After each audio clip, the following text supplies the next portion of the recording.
फ़लस्तीन और इसराइल के कॉन्फ्लिक्ट को तकरीबन 100 साल का अरसा बीत गया है। पहले आलमी जंग से कबल फ़लस्तीन पर सल्तनत उस्मानिया का कंट्रोल था। इस वक्त यहाँ मुसलमान अक्सरियत में थे और यहूदी और ईसाई बहुत कम तादाद में आबाद थे। पहले जंग अज़ीम के बाद सल्तनत उस्मानिया कोलैप्स कर गई। फिर इस खित्ते का कंट्रोल फ्रांस ऑफ बरतानिया के पास चला गया। फ़लस्तीन बरतानिया के ज़ेर कंट्रोल आया।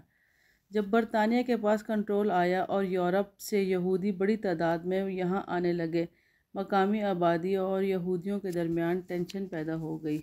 जब बरतानिया ने यहूदियों के लिए उनका इलाका मखसूस किया, इस दौरान सहयूनी तहरीक भी ज़ोर पकड़ रही थी। सहयूनी तहरीक चाहती थी यहूदियों की एक अपनी रियासत होनी चाहिए।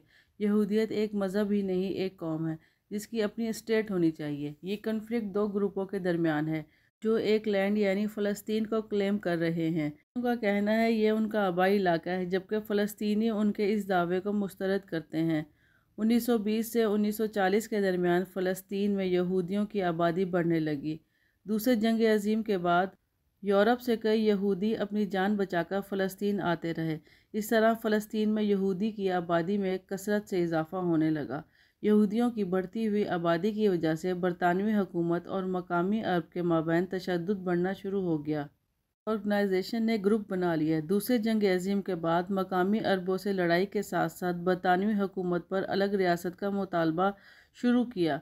1947 में जब मकामी अरबों और यहूदियों के माबैन वायलेंस बढ़ने लगा तो अक़वाम मुत्तहिदा ने वोटिंग के ज़रिए फ़ैसला किया कि फ़लस्तीन को दो टुकड़ों में तकसीम किया जाए, जिनमें एक रियासत यहूदियों की हो और एक रियासत फ़लस्तीनियों की।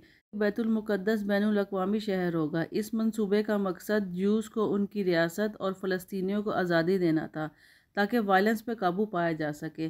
14 मई 1948 को इसराइल का क़याम हुआ। अगले ही दिन उर्दन, मिस्र, शाम और इराक़ ने हमला कर दिया। 7 लाख फ़लस्तीनियों को जान बचाने के लिए अपने हमसाया ममालिक में फ़रार होना पड़ा। ये जंग इसराइल ने जीती। फिर इसराइल के पास वो इलाका भी आ गया जो यूएन के बताए हुए इलाके से ज़्यादा था। फिर इसराइल को तकरीबन तमाम फ़लस्तीन पर कंट्रोल हासिल हो गया, सिवाय गज़ा और वेस्ट बैंक के। गज़ा मिस्र के कंट्रोल में था और वेस्ट बैंक उर्दन के कंट्रोल में। ये शुरुआत कई दिहाइयों से इसराइल और अरब कन्फ्लिक्ट जारी था। इस दौरान कई ममालिक से यहूदी इसराइल आ गए। 1967 में इसराइल और अरब ममालिक में एक और जंग का आगाज़ हुआ, जिसके नतीजे में लेबनान से गोलान हाइट्स, उर्दन से वेस्ट बैंक और मिस्र से गज़ा और सिनाई का कंट्रोल आ गया। फ़लस्तीन टेरिटरी पर जब इसराइल का कंट्रोल मिला तो वो वहाँ से रहने वाले फ़लस्तीनियों पर हुकूमत करने लगा। 1973 में इजिप्ट और सीरिया ने अपने इलाके छुड़वाने के लिए इसराइल पर हमला किया। 6 साल बाद इसराइल और इजिप्ट ने अमन का मुआहदा किया, जिसके नतीजे में सीरियाई मिस्र को वापस लौटा दिया गया। जॉर्डन ने कुछ अरसे बाद इसराइल को तस्लीम कर लिया। इन इलाकों में, जिनमें गज़ा और वेस्ट बैंक शामिल हैं, इनमें बहुत सी फ़लस्तीनियों की नस्लें रहती हैं। इसराइल अब भी वेस्ट बैंक पर काबिज़ है, ताहम 2005 में गज़ा की पट्टी से फ़ौजें निकाल ली गईं। अक़वाम मुत्तहिदा आज भी इस इलाके को मकबूजा मानती है। इसराइल पूरे बैतुल मुक़द्दस को अपना कैपिटल मानता है, जबकि फ़लस्तीनी बैतुल मुक़द्दस को मुस्तक़बिल की फ़लस्तीनी रियासत का कैपिटल मानते हैं। 50 बरसों में इसराइल ने वेस्ट बैंक और बैतुल मुक़द्दस में अपनी सेटलमेंट बना ली, जहां तकरीबन 6 लाख यहूदी आबाद हैं। इन यहूदियों को सेटलर्स कहा जाता है। इसराइल के कानून के मुताबिक दुनिया में किसी भी यहूदी को इसराइल की सिटीजनशिप हासिल हो सकती है।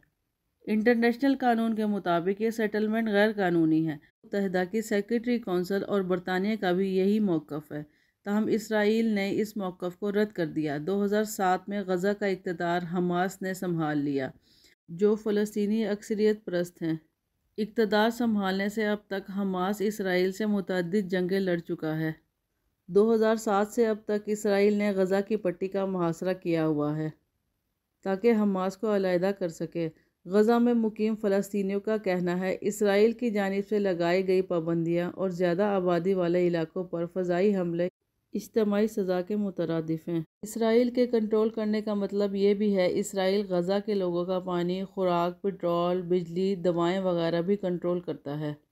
लिहाजा इसराइल का फ़लस्तीन के साथ जंग और तशद्दुद अब भी जारी और सारी है। मुल्क इसराइल से ताल्लुक़ पर नज़र सानी पर मजबूर हो गया है। दुनिया में एक तहरीक चल रही है, इसराइली प्रोडक्ट का बाइकआउट किया जा रहा है। कुछ गैरतमंद मुसलमान ये तहरीक चला रहे हैं। इसराइल की बहुत सी कंपनियां मुसलमान ममालिक में काम कर रही हैं। ये फ्रेंचाइजीज बहुत से मुसलमान ममालिक ख़रीदते हैं और इसका कुछ परसेंटेज इन कंपनियों को दिया जाता है। तमाम मुसलमान ममालिक परेशान हाल हैं कि इसराइल के ख़िलाफ़ ऐसा क्या किया जाए, ऐसा कौन सा एक्शन लिया जाए कि हम भी इसराइल के ख़िलाफ़ इस जंग में हिस्सा ले सकें। मुसलमानों ने यहूदियों के ख़िलाफ़ एक तहरीक का आगाज़ किया और इसराइल प्रोडक्ट के इस्तेमाल का बाइकआउट कर दिया। पूरी दुनिया में 80 से 90% मुख्तलिफ़ नामों से इसराइल की प्रोडक्ट इस्तेमाल की जा रही हैं। लिहाजा मुसलमानों का कहना है कि इनकी माशी हालत को कमज़ोर करके ही इसराइलियों से बदला लिया जा सकता है। प्यारे बहन भाइयों, ये मेरी इसराइल और फ़लस्तीन के बारे में छोटी सी डॉक्यूमेंट्री है। मेरे चैनल को लाइक करें, सब्सक्राइब करें। Thank you.